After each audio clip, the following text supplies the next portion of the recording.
Eu quero aqui cumprimentar os dois convidados, o Michael Sullenberg e também o Davi Ágape. Amor incondicional é o significado, aqui é a liberdade. E cumprimentá-los pela coragem, pela ousadia. Não é fácil se posicionar dentro de um ambiente como esse, mas é necessário. O verdadeiro jornalista, ele não se curva ao comodismo, às conveniências, e especialmente quem é do ramo do jornalismo investigativo, ele tem essa necessidade, né, de colocar à prova, de contraditar, de ir a fundo. Ele não é apenas um transmissor de conteúdo ou de informação, ele é um checador de informação. Então, eu acho que o mundo mudou e algumas pessoas continuam naquele mundo do passado. O mundo passa por uma transformação.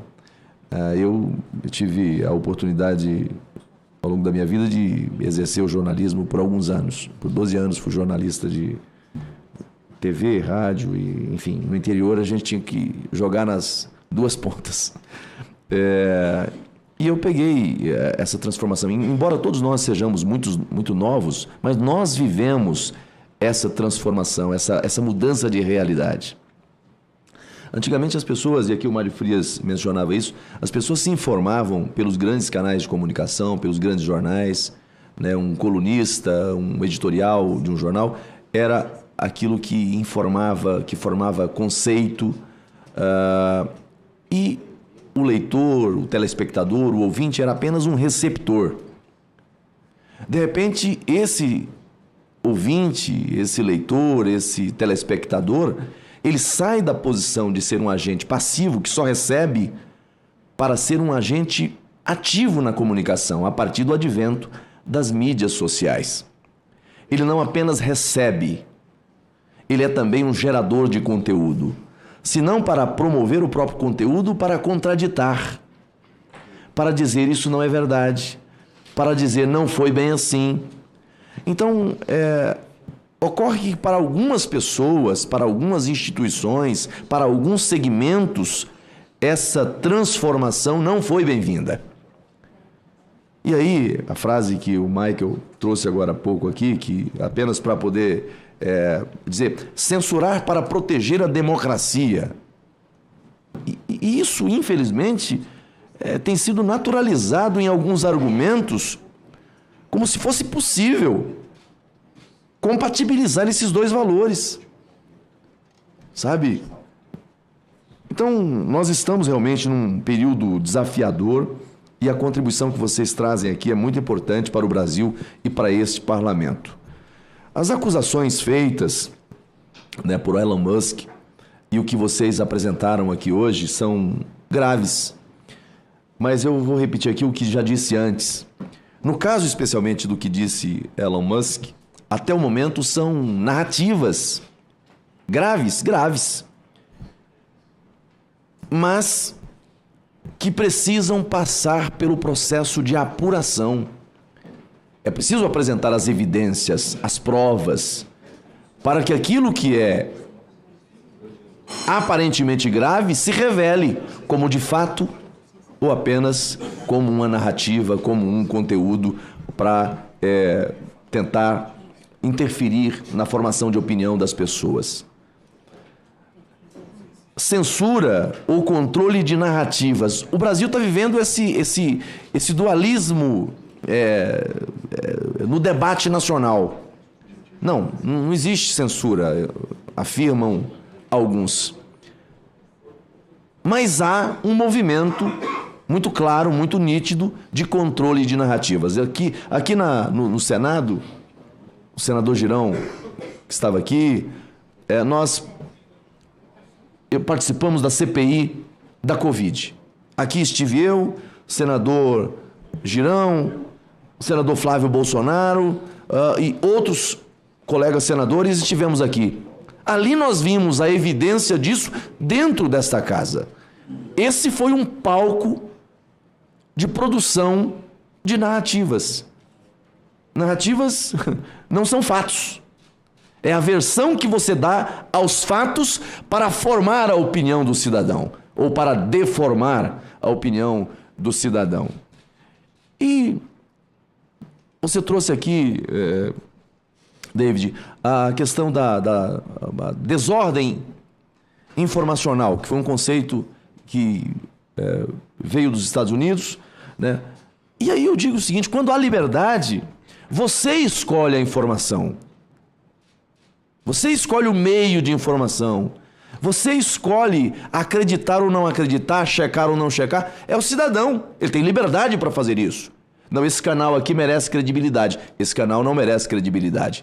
O próprio cidadão, no exercício da sua cidadania plena, faz o controle daquilo que serve para o que não serve.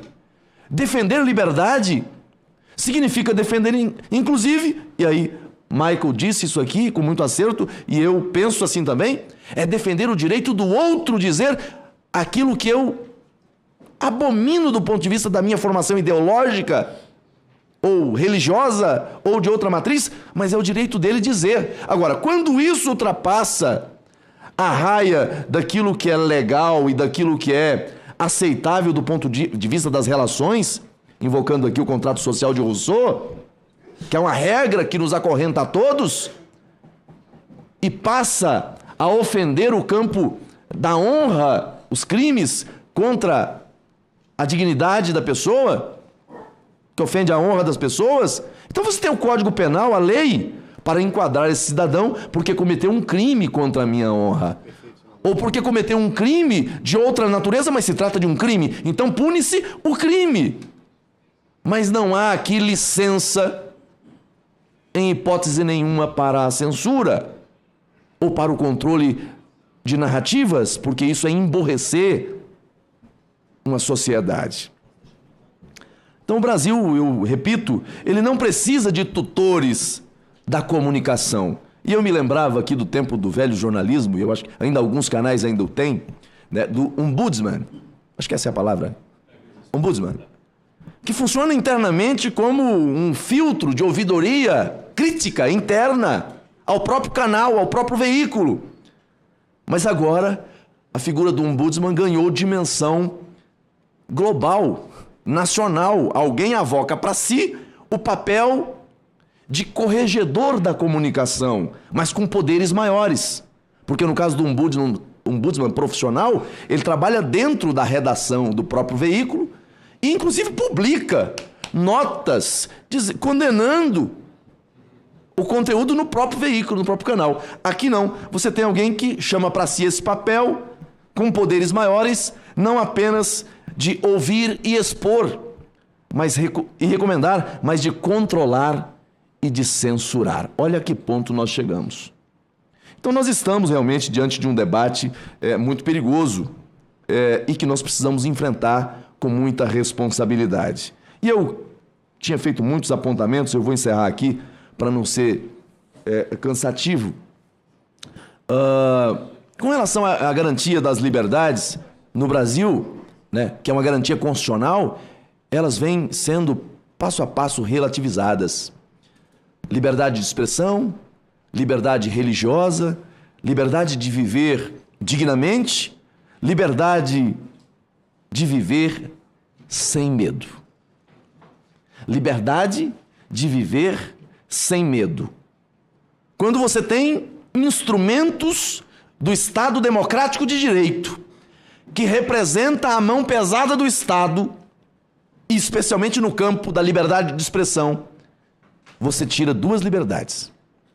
A liberdade de expressão, de comunicação, de manifestação do pensamento, liberdade de imprensa, e a liberdade do cidadão viver sem medo. As pessoas no Brasil hoje estão com medo. Até quando nós vamos ter um ambiente como esse? E aí concluo aqui perguntando, a única pergunta que faço a vocês. Eu li que congressistas americanos pediram informações e que iriam investigar as denúncias apresentadas por Elon Musk. Como que os senhores entendem, acham que a justiça americana ou parlamentares americanos podem ajudar nesse processo? Agradecendo a contribuição de vocês.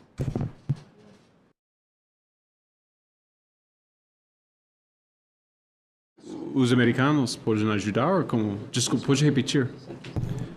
Como que é essa investigação? Primeiro, a informação de que eles teriam solicitado informações de Elon Musk e que abririam uma investigação no âmbito do Congresso americano. De que forma que essa investigação lá pode nos ajudar aqui?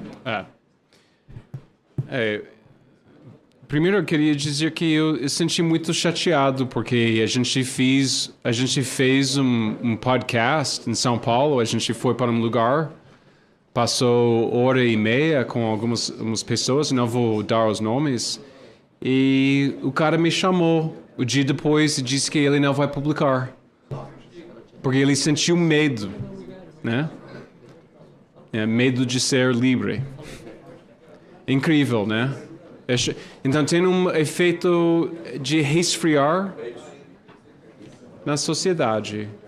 Mas eu acho que a gente precisa, é importante a gente ter colaboração. As pessoas que acreditam na liberdade de expressão, eu gostaria muito de ter como jornalista competitivo, né? Eu gostaria de ter a informação que vocês descobrem sobre o que está acontecendo aqui.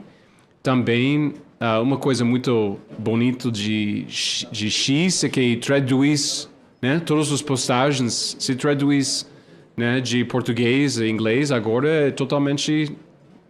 Eu estou conversando com gente por todas as partes do mundo, eles não falam inglês, a gente comunica. Mas o Elon Musk disse hoje que o Congresso pediu a eles informar o que está acontecendo aqui. Os americanos nós cuidamos no Brasil, um país a gente sabe é muito importante, né? Eu amo esse país. Agora a gente entende que é seu próprio país e não tem sua própria constituição e próprias leis e tal, mas a gente pode compartilhar informação. E por isso eu acho que a gente tem muito a aprender também essa informação que o David apresentou e os relatórios e tudo isso. Eu espero que é o início de compartilhar. Obrigado a você.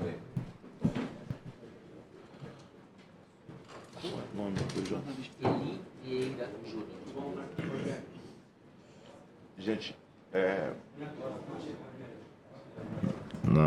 por 5 minutos eu vou passar a palavra nessa imagem, não essa imagem aí. Agora. Não sei o que foi. Não sei o que houve.